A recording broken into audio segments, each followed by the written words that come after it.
Mais avant de vous donner la parole, nous allons retrouver Gérard Vespierre, conférencier, chercheur en géopolitique et fondateur du site web Le Monde Décrypté.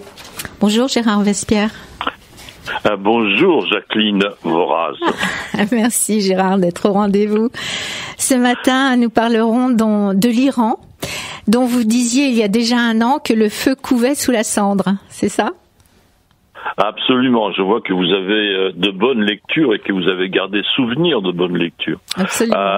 La société iranienne est effectivement sous très haute pression depuis de nombreuses années, et donc il y a au moins cette force qui pousse à cette révolte. Donc si nous avons quelques minutes, nous pourrons en aborder quelques-unes. Donc voyez-vous, la situation est pas nourrie simplement d'une seule motivation, mais elles sont très nombreuses. C'est la situation économique, c'est le mauvais traitement, bien sûr, à l'ensemble de la société féminine, c'est le désintérêt pour les minorités, c'est le désarroi de la jeunesse avec 25% de chômage, c'est la situation vis-à-vis du guide suprême de 83 ans qui ne représente aucun espoir ni pour le pays ni pour la jeunesse. Vous voyez, la liste est longue, donc les reproches sont nombreux, et est-ce que cette révolte va se transformer en révolution ? Oui, depuis la mort le 15 septembre de Mahsa Amini, les manifestations qui se déroulent ont gagné 31 provinces et 170 villes du pays. Et même les gardiens de la révolution, je trouve que c'est ça qui interpelle, aujourd'hui commencent à faillir un peu vis-à-vis du gouvernement. Écoutez, en tout cas, la situation sociétale est telle que chaque membre du service d'ordre, chaque bassige, chaque gardien de la révolution a une femme, a une sœur, a une mère, a une fille. Donc cette révolution qui vient de ce couvercle qui a été mis depuis 43 ans sur la moitié de la société iranienne, la partie féminine, par à la fois pas seulement le côté vêtements, ce qu'on a vu qui est visible et spectaculaire, mais c'est aussi tout l'arsenal juridique à l'encontre des femmes qui sont vraiment considérées comme non égales de l'homme, et troisièmement, le sort qui leur est réservé dans les instances judiciaires. Il y a à peu près en moyenne, hélas, une exécution de femmes par les instances judiciaires en Iran par semaine, n'est-ce pas ? Donc on a vraiment un couvercle, et tout cela suscite une répulsion, et cette répulsion elle est présente très certainement aussi à l'intérieur des membres des familles, des responsables de l'ordre, si on peut appeler cet ordre le désordre qui règne actuellement. Oui. Lorsque nous en avions parlé ensemble, j'avais retenu une formule assez choc pour moi.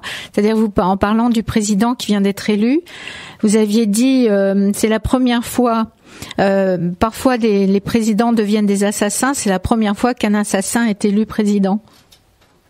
Et effectivement, ce dossier-là est extrêmement lourd, et voudrait à son responsable tous les tribunaux du monde, n'est-ce pas ? Il y a des dizaines de milliers de morts dont Raisi est responsable. Il était pendant les événements de 88 où il y a eu cette répression contre un mouvement très important en Iran qui est l'organisation des Moudjahidines du peuple iranien, donc l'OMPI, ou Moudjahidine voulant dire combattants, donc les combattants du peuple iranien, qui ont été exécutés en prison, et Raisi était un membre éminent d'un des tribunaux à Karaj, à 50 km de Téhéran.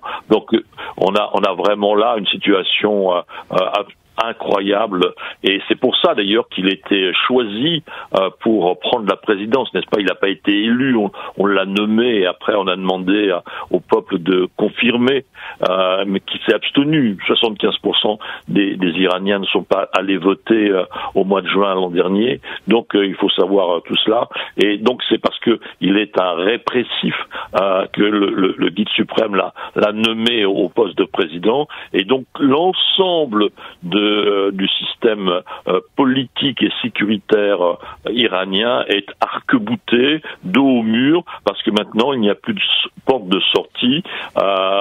Il y a un commandement qui a été créé il y a quelques mois qui réunit donc effectivement l'ensemble des forces de police, de sécurité, les services de renseignement et qui dépendent directement du guide. Donc le système religieux iranien à bout de souffle est quand même prêt au combat.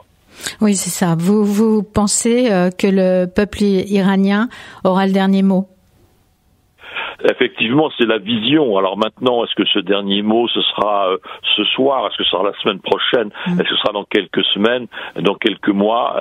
Nul ne le sait.